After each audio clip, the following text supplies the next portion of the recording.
काम रूप कामाख्या, तो कामनाओं को रूप दे देती हैं, मैनिफेस्ट करा देती हैं। तो मैनिफेस्टेशन कराने का एक सबसे अल्टीमेट स्पॉट है, अगर वहां की आप एनर्जी हार्नेस करके उसको यूटिलाइज कर पाते हैं तो नथिंग बीट्स इट। नमस्कार। तो आइए आज आप लोग के साथ शेयर करता हूँ मेरी फर्स्ट वास्तु विजिट के बारे में।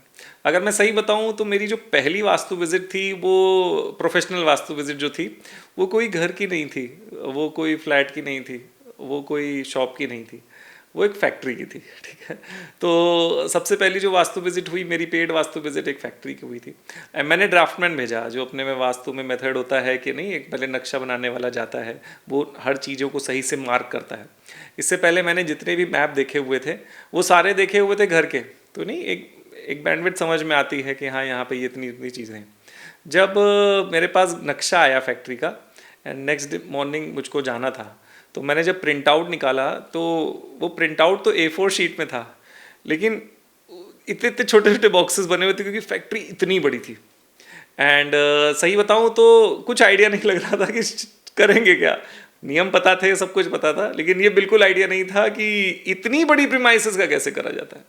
तो मैं गया वहाँ पे एंड जब वहाँ पे एंटर किया तो सही बताऊँ तो जो जोनिंग वोनिंग में करके गया था कि ये दिशा इधर की है, ये दिशा इधर की, कंपास लेके गया था, ये लेके गया था, और जहाँ पे नॉर्थ मार्क किया था मेरा कंपास कुछ और ही दिखा रहा था वहाँ पे। ठीक है, तो एकदम से माइंड एकदम से घूमा था क्योंकि प्रीमाइसेस इतनी बड़ी थी एंड एकदम से मुझको लगा। फिर मैंने सांस ली, मैं एक जगह बैठा, मैंने नक्शा रखा, मैंने देखा, सब डिग्री मैच करी, फिर वो एग्जैक्ट दिशाएं दिखी मुझको। मैंने सही मार्क किया था, उसमें कोई गलती नहीं थी, लेकिन वो जो प्रीमाइसेस में जब गया तो थोड़ा सा ऐसा हुआ। फिर मैं मैंने नक्शा फिर साइड में रखा, मैं एक पॉइंट पे गया वहाँ पे और मैंने कहा यहाँ पे कुछ नेगेटिव हुआ था क्या।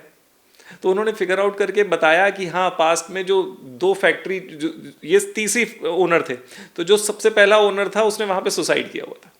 तो उसको सेंसेस आए कि यार यहाँ पे तो कुछ नेगेटिव है, और वहाँ फील आ रहा था मुझको। एंड सही बताऊँ तो डिस्कशन हुआ क्लाइंट के साथ, वो प्रॉब्लम बताता गया, मैं नोट डाउन करता गया, एक एक पॉइंट नोट डाउन करता गया एंड मैंने एक ऐसी चीज़ को रिलेट किया जो उसी क्लाइंट ने ही मुझको जवाब दिया था। मैंने एक ट्रीटमेंट कराया, जबकि फैक्ट्री के चार्जेस अच्छे खासे होते हैं, और मैंने सिर्फ एक जगह एक तार डलाया था एंड 2015 से उनकी जो ग्रोथ रुकी हुई थी, 3 टाइम्स की ग्रोथ आई उनके पास। जो 45 CR का टर्नओवर करते थे वो 100+ चला गया उनका मार्केट। एक मार्केट जहाँ पे वो एंटर करना चाहते थे, बड़ी बड़ी ब्रांड्स नहीं दिखती जो उनका प्रोडक्ट अब दिखता है इस शॉप पे।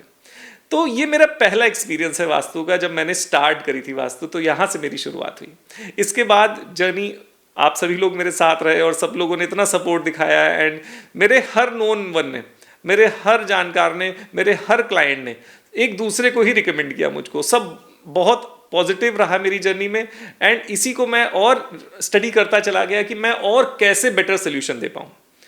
इसके बाद मैं लाया एस्ट्रोसॉर्ट।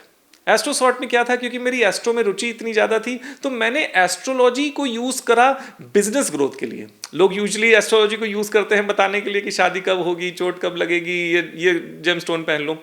मैं करंटली 3 मल्टीनेशनल कंपनीज का कॉर्पोरेट एडवाइज़र हूँ and they take my advice कि हाँ, इस मार्केट में कैसे एंटर करना है, इस समय कंपनी का क्या रूपरेखा होनी चाहिए।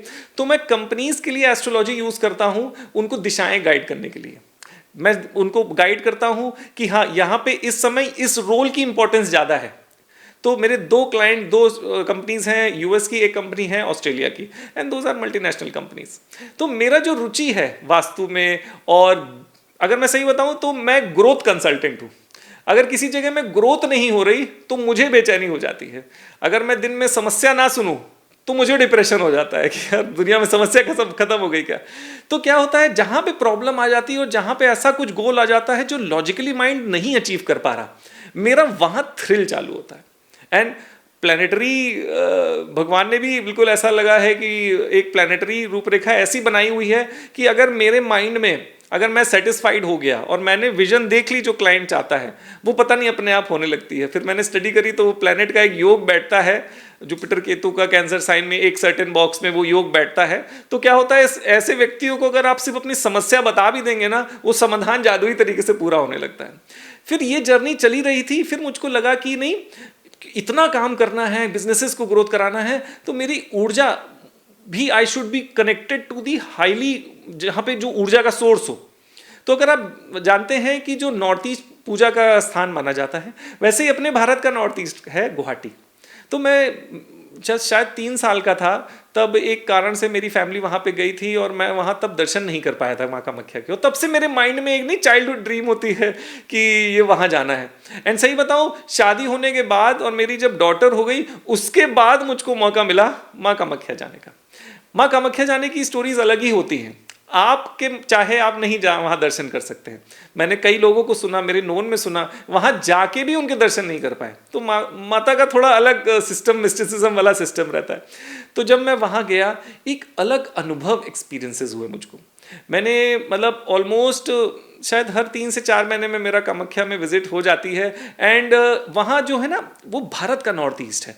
तो अपने अंदर दैवत्व को एक्सपीरियंस करने के लिए I think that is the best spot. उसके बियॉन्ड और कोई स्पॉट मेरे अनुभव में तो नहीं है। एंड फिर जब वहाँ से मेरी लाइफ बदली, लाइफ इस वे से बदली, जो मेरा मेंटल बैंडविड्थ था, जो मेरे क्लाइंट का बैंडविड्थ था, वो बढ़ता चला। कहा जाता है, उनको कहा जाता है ना, काम रूप कामाख्या। तो कामनाओं को रूप दे देती हैं, मैनिफेस्ट करा देती हैं। तो मैनिफेस्टेशन कराने का एक सबसे अल्टीमेट स्पॉट है। अगर वहाँ की आप एनर्जी हार्नेस करके उसको यूटिलाइज कर पाते हैं तो नथिंग बीट्स इट। फिर क्या हुआ, फिर मेरे क्लाइंट और बढ़े, उनकी बैंडविड्थ, उनके गोल्स बढ़े। फिर जो शायद 20-30 करोड़ की बात होती थी, 100 करोड़ प्लस की बात होना चालू हो गई कि हाँ यहाँ इतने की डील करनी है। फिर कुछ ऐसे क्लाइंट्स आए जिनका टर्नओवर 1000 करोड़ के ऊपर भी चल रहा होता है। फिर धीमे धीमे ये बैंडविड्थ बढ़ती चली गई। एंड मेरा जो एक्सपीरियंस हो गया वो अराउंड 40 प्लस इंडस्ट्रीज पे एक्सपीरियंस हुआ। मुझको 40 प्लस इंडस्ट्रीज में पता है कि रॉ मटेरियल कहाँ से आता है, इस इंडस्ट्री का फ्लॉ कहाँ पे है, यहाँ पे क्या करने से ग्रोथ आ सकती है। मेरा उसी पे ही रुचि है। अगर ऑनेस्ट कन्फेशन आपसे करूं तो बहुत इंटरेस्ट नहीं आता घर की वास्तु और सास बहू के कलेश निपटाने में। इंटरेस्ट ज़्यादा आता है मुझको बिजनेस में ग्रोथ दिलाने में। कॉमर्शियल शोरूम हो, फैक्ट्रीज हो, कॉर्पोरेट्स हों, बिजनेसेस हों, उसमें ज़्यादा थ्रिल आता है। Those are my self interest, उसमें बहुत मज़ा आता है। अब सोचिए हायर लेवल कॉर्पोरेट हायरिंग, अगर मैं सीईओ लेवल की कॉर्पोरेट हायरिंग की बात कर रहा हूँ, उस लेवल की कॉर्पोरेट हायरिंग में मुझको बैठाला जाता है कि will he be the right candidate. भगवान ने ऐसी दृष्टिकोण दी प्रकृति वाली। आप सभी लोगों ने बहुत मुझको अप्रिशिएट किया प्रकृति एनालिसिस में। तो व्यक्ति को देख के, उसके नेचर को पहचान के, will he be suitable for this role, for this higher level roles. मैं सेल्स स्टाफ और उसकी बात नहीं कर रहा, जो हायर लेवल डिसीजन मेकर्स जो होते हैं, उस रोल के लिए क्या वो सुटेबल व्यक्ति है, क्या वो और एक्सपैंड कर पाएगा, and what is the goal setting. अब सही बताऊं तो मैं क्लाइंटों की गोल सेटिंग करता हूं। मेरा astro chart, I just live my astro chart. तो मैं क्या अपने क्लाइंट्स के लिए कर सकता हूं, मैं अपने क्लाइंट्स के लिए गोल सेटिंग कर सकता हूं। कई बार क्या होता है, एक सर्टेन लेवल में आने के बाद आपको समझ नहीं आता आप करें क्या, क्योंकि जो एडवाइस दे सकते हैं वो आपके पेरोल्स में होते हैं, तो वो कैसे एडवाइस देंगे आपको। तो एक मेंटर की जरूरत होती है। Then I started playing the role of a mentor to these business leaders. अब क्या हुआ, जो मेरी प्रकृति का एनालिसिस, जो मेरा ज्योतिष का एनालिसिस, जो वातावरण का एनालिसिस, वास्तु का एनालिसिस, ये सबको मैंने शिफ्ट किया और एक बिजनेस एडवाइजर के रूप में। क्योंकि जब बिजनेस में एक ऐसा पॉइंट आ जाए जब आप रुक जाएं या अब क्लैरिटी ना आए कि अब आगे क्या करना है, तो एक मेंटर का रोल मैंने चालू किया। And that is the part which I enjoy the most. अगर आप बोलेंगे तो मैं 10 घंटे भी बोल सकता हूं उन लोग के साथ, और एडवाइजिंग में पूरे टाइम इन्वॉल्व रहता हूं। मैं ट्रैवल कर सकता हूं, अगर ये चीज मैं 10 आवर्स प्लस की ट्रैवल कर सकता हूं, अगर यहाँ इस लवेबल एनवायरनमेंट जो मुझको मजा आती है। अब इसी के लिए करते करते क्या हुआ, बहुतों ने रिक्वेस्ट करी कि जो मैं मेथडोलॉजी यूज करता हूं बिजनेस को गाइड करने के लिए, वो देखिए अल्टीमेट मेथडोलॉजी है सांख्य दर्शन की। जैसे भगवत गीता में श्री कृष्ण कहते हैं ना, जीत और हार में जीत मैं हूं, शस्त्रधारियों में मैं राम हूं, दर्शनों में मैं मां सांख हूं। सांख्य दर्शन अगर मैं बोलूं तो एक अल्टीमेट दृष्टिकोण है, देखने का नजरिया है। अपने लोगों ने अलग अलग जगह अप्लाई किया, लोगों ने वास्तु में अप्लाई किया, लोगों ने तंत्र में अप्लाई किया, सांख्य लोगों ने हर जगह अप्लाई किया। मैंने कहाँ अप्लाई किया, मैं जहां पे सबसे ज्यादा प्यार करता हूं, बिजनेस में। तो सांख्य दर्शन को बिजनेस में कैसे अप्लाई किया जाता है, क्या किस वे से बिजनेस को 25 पार्ट्स में कट किया जाएगा और एक हर पार्ट में कैसे फोकस करा जाएगा। आई डाउट, मैंने तो अभी तक कहीं ऐसी रिसर्च नहीं देखी, लेकिन हाँ मुझको लगता है, I can PAT my back कि हाँ ये पार्ट की एप्लीकेशन शायद मे बी हो सकता है शायद मैं ही लेके आया, और भी हो सकता है शायद मेरी उतनी डिटेलिंग एनालिसिस ना हो, लेकिन हाँ मुझे लगता है कि बिजनेस में सांख्य को कैसे अप्लाई करना है और कैसे दृष्टिकोण लाना है बिजनेस के एस्पेक्ट में, वो मेरा एप्लीकेशन आया। अब ये जो सांख्य दर्शन होता है ना, इसका एक फॉर्मेट मैंने क्रिएट किया, और उस फॉर्मेट में एक पीस ऑफ पेपर में आपको चाहे जितना बड़ा बिजनेस हो, आप अपने बिजनेस पे देख सकते हैं कि यहां पे हमको फोकस करना है। जैसे कई बार होता है ना, आप बिजनेसमैन अलग अलग रोल्स को अप्लाई हुआ होता है, तो वो जब आप पीस ऑफ पेपर वो भर देते हैं, जो बहुत डिटेल्ड पीस ऑफ पेपर है कहने में, तो मैं आपको जो फ्रेमवर्क को अगर आप भर देते हैं तो आपको पता होता है कि एग्जैक्टली आपको किस रोल पे हायरिंग करनी है और कौन सा रोल आप छोड़ सकते हैं। आपको पता होता है कि कैसे, जो नहीं हम लोग की हर बिजनेसमैन की एक दिली ख्वाहिश होती है कि यार मेरे बिना बिजनेस चल जाए, और बेचारे यही कह के पूरा जीवन निकाल देते हैं। लेकिन वो फ्रेमवर्क से लोगों को इंसाइट मिली, जो 40+ इंडस्ट्रीज में गाइड करता हूं, लोगों को इंसाइट मिली कि हाँ ये पार्ट के लिए मुझको हायरिंग करनी चाहिए। तभी मैं ऐसे रोल्स में पहुंचा कि हाँ इस रोल में इस व्यक्ति को हायर करो एंड लीव दिस रोल, ये पार्ट आपका नहीं है, ये पार्ट आप छोड़ते रहिए। ऐसे करते करते पूरा सांख्य दृष्टिकोण पे है, और आप एक पॉइंट पे आ जाते हैं कि बस जो फाउंडर है, जो स्टार्टअप फाउंडर है, जो बिजनेस ओनर है, उसको सिर्फ एक पॉइंट पे रखा जाता है। तो आप देखेंगे कि जैसे नहीं सांख्य की एप्लीकेशन बिजनेस में कैसे होती है, जैसे नेचर काम करता है वैसे आपका बिजनेस काम करने देगा। आपके बिजनेस को नेचर से अलाइन कर दिया जाता है। जैसे आप देखेंगे तो नेचर ने अपना एक सिस्टम बनाया हुआ है, पानी बरसेगा, इधर जाएगा, यूज करा जाएगा, फिर इवेपोरेट के वापस, एक साइकिल चलती है ना।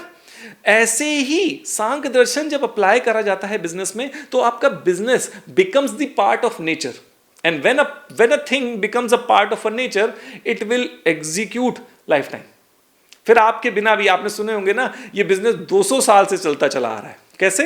क्योंकि it has to follow the principles of Sankhya. अगर वो प्रिंसिपल ऑफ सांख्य से अलाइंड है बिजनेस, तो कोई इसको रोक नहीं सकता, क्योंकि नेचर सपोर्ट कर रहा है। जैसे आप तैरने जाएं और जो नदी का बहाव है उसके उल्टा तैरना चालू करेंगे तो टफ होगा, क्योंकि नेचर सपोर्ट नहीं कर रहा आपको, थोड़ी देर बाद आप थक जाएंगे। ऐसे ही होने लगता है बिजनेसमैन के साथ। वो अपना बिजनेस स्टार्ट करता है, फिर थक के उसको सेल करके या करके बंद करके अपना रिटायर होकर बैठ जाता है। लेकिन अगर आप एक हाथ मारे और 10 फीट आगे चले जाएं, वो आप नदी के बहाव के साथ ही कर सकते हैं। सिमिलरली जब सांख्य को हम लोग अप्लाई करते हैं बिजनेस में, तो वो नेचर के साथ अलाइंड हो जाता है, और एक हाथ मारने में 10 फीट की ग्रोथ आती है, 10 फीट का मूवमेंट आगे का हो जाता है। अब इसके लिए क्या हुआ, क्योंकि मेरे जो मेजर क्लाइंट्स हैं वो फॉरेन कंट्रीज में भी हैं, ऑस्ट्रेलिया में हो गए, यूएस में हो गए, यूरोप में हो गए, ये अलग अलग कंट्रीज में, और इंडिया में अराउंड मैं 40+ सिटीज़ में कंसल्टेशन देता हूँ। मेरा 40+ सिटीज़ में ट्रैवलिंग रहती है, और 7 इंटरनेशनल लोकेशंस में अभी है मेरा। तो क्या हुआ, जो सांख्य का एप्लीकेशन है ये सब जानना चाहते थे, क्योंकि ये जो मेरी फ्रेमवर्क है, ये जो मेरी एनालिसिस है, ये मेरी जो स्टडी है, तो इसके लिए हम लोग थोड़ा ईजी हो जाए लोगों के लिए, तो हम लोग आए हैं इसको ऑनलाइन वर्जन में भी। अब सांख्य ऑनलाइन वर्जन है एंड एक कंप्लीट वर्जन है, जिसमें 3 दिन हम लोग ऑफलाइन लखनऊ में करते हैं, क्योंकि वो जो मैंने एक लोकेशन चूज करी है वहाँ आप जाते हैं तो विज्ञान में कोश एक्टिव हो जाता है ना, तो वो लोकेशन स्पेस इसीलिए मुझको बहुत प्यारी है। तो जो सांख्य ऑनलाइन वर्जन है उसमें मैं क्या होगा, जो सांख्य के 25 पॉइंटर्स हैं, हर पॉइंट में बहुत डिटेल्ड वीडियो होगी हर एक पॉइंटर को समझने के लिए। जैसे पुरुष, प्रकृति, सांख्य 25 पॉइंटर्स हैं। अब उसको बिजनेस में कैसे अप्लाई करना है उसका detailed study with practical example, क्योंकि मैंने बताया ना जितनी इंडस्ट्रीज को मैंने केटर किया है, तो मुझको पता है कि यार इस रोल को समझाने के लिए, इस सांख्य के इस पॉइंट को समझाने के लिए कहाँ पे मैंने ये अप्लाई किया था और क्या रिजल्ट आया उसका। तो ये 25 पॉइंटर्स हैं, हर पॉइंटर पे एक डिटेल्ड वीडियो होगी, एंड और भी जो और स्टडी रिक्वायरमेंट होती है। जैसे अगर आप सांख्य की हिस्ट्री में जाएंगे तो बताते हैं कि प्रकृति का डिस्क्रिप्शन सांख्य में नहीं, उन्होंने बस शब्द प्रकृति यूज कर दिया, लेकिन जो 3 टाइप की प्रकृति है उसका सांख्य दर्शन में डिस्क्रिप्शन नहीं है। तो जो भी और एडिशनल इंफॉर्मेशन रिक्वायर्ड है उस सिस्टम को समझने के लिए, उस फ्रेमवर्क को समझने के लिए, वो सारी रिकॉर्डेड आपको दिया जाएगा। तो लगभग मान के चलिए 40 आवर्स के आसपास का रिकॉर्डेड सेशंस होंगे उसमें, और इसकी जो प्राइसिंग हम लोगों ने रखी है वो 57,000 रखी है, ताकि सब लोग एक बार कर लें। और जो लोग ज्वाइन करना चाहते हैं हम लोग को इस सेशन में ऑफलाइन, क्योंकि ऑफलाइन अलग अलग मेडिटेशन के मेथड निकाले जाते हैं, आपके बिजनेस में बैठ के भी हम लोग इंडिविजुअली भी डिस्कस करते हैं, तो वो एडिशनल 30,000 का अमाउंट दे के ऑफलाइन में आ सकते हैं। लेकिन 57 मतलब अगर कोई चाहता है तो कंप्लीट ले ले 87 का, तो पहले उसको एक्सेस दे दी जाएगी मटेरियल की, और 3 दिन के लिए फिर वो होटल में आ जाए। और अगर कोई चाहता है कि नहीं हमको ऑफलाइन नहीं चाहिए, हमको सिर्फ डिटेल डिस्क्रिप्शन मिल जाए, हमको फ्रेमवर्क मिल जाए कि अपने बिजनेस में इसको लगाना है। अब क्वेश्चन आएगा कि ये किसके लिए प्रोग्राम है, तो अगर मैं सही बताऊं तो ये स्पेसिफिकली प्रोग्राम बिजनेस ओनर्स के लिए है, डिसीजन मेकर्स के लिए है, जो बिजनेस में एक सर्टेन पोस्ट पे बैठे हुए हैं and they need guidance, nature की गाइडेंस, तो उनके लिए स्पेसिफिकली ये प्रोग्राम है। और जो स्टार्टअप फाउंडर्स हैं, मेजरली ये प्रोग्राम उनके लिए बहुत हेल्पफुल रहेगा एंड उनको इंसाइट्स दे सकता है एक नई ग्रोथ पाने की। इस पितृपक्ष में हम लोग लॉन्च करेंगे इसको, क्योंकि इससे बेटर टाइम नहीं होता ये सब चीज़ें सीखने का। तो बुकिंग चालू हो जाएंगी एंड हम लोग लॉन्च कर देंगे पितृपक्ष में। एंड देखिए, ये कोर्स आपने पेमेंट कर दिया तो जरूरी नहीं है कि क्योंकि हम लोग बैठेंगे, जो लेगा कोर्स हम लोग बैठेंगे। मेरे एक यूएस के एक पर्सन ने ट्रांसफ़र करा, पूरा 57 ट्रांसफ़र कर दिया एंड फिर मेरे साथ सेशन हुआ।